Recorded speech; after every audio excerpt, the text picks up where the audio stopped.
Hey guys, Frank Rampin here from Bobby Valentine Sports Academy and Ramp 3 Baseball.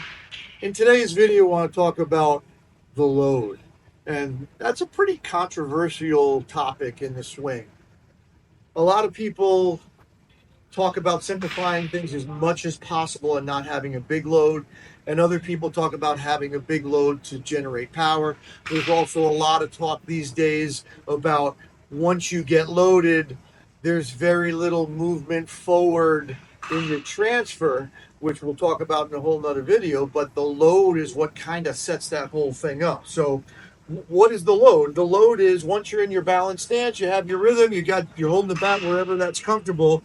Your front foot moves normally that way, different levels of how much to load your backside because we're getting all our power from our legs. So we need to load that backside so we can have maximum rotational movement. So the bigger the load, if timed properly, potential more energy that you can generate. That there's just more. It's like a boxer, but the more you rock back to go, the harder you could punch versus a little move. That big load is a harder load to time. The pitcher's out there trying to get you out, throwing all different speeds in different locations. The bigger this move is, the harder it is to get in sync with him. Conversely, the smaller the move, whether it's just a little bringing the foot back, whether it's a toe tap, whether it's just lifting your heel off the ground, that's a lot smaller move, takes a lot less time, easier to get in sync with the pitcher, and potentially can generate less power.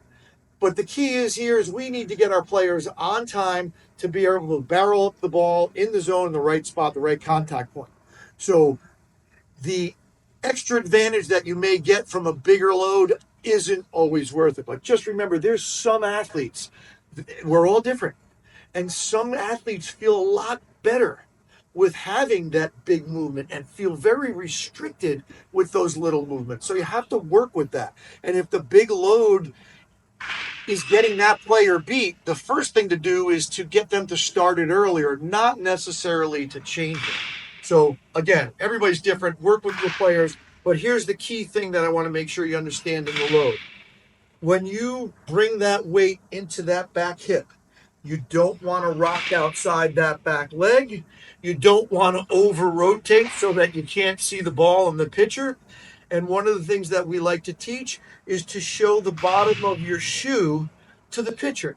Whether it's a big kick, you're showing the bottom of your shoe to the pitcher. That means you're moving that weight into here so that you can use your energy from the ground up to execute a proper swing, whether it's small or whether it's big, and make sure your player's not rocking out here too much. So all individual, all depends on how they're capable of timing pitches, but we never want to get back here, and we don't want to do this either. There's a lot of young kids that'll do this. As soon as they lift that front foot, they fall forward. And that immediately makes them have to reach and extend out here for their contact point because they're already out here. They can't hit the ball back here because they're already out here. Their head's out here. They're looking out here. So make sure it's not just an up and fall down.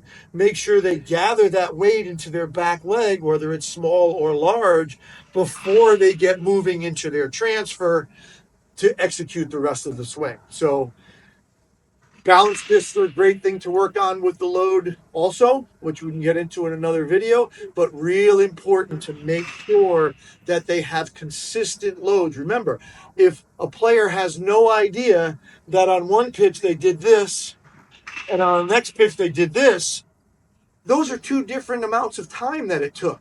So it's almost like they made the pitcher change the speed of the pitch and the pitcher didn't even do that. So people really have to understand how long it takes them for them to do, not only to do the proper load, but the time that it takes for them to do it. And you can break out a stopwatch and compare their load and then eventually transfer time to the time it takes for the ball to get to home plate so they can start to match that up and know when they have to start so they can be on time to hit any pitch. So sounds complicated, but it's not, and I hope that helps.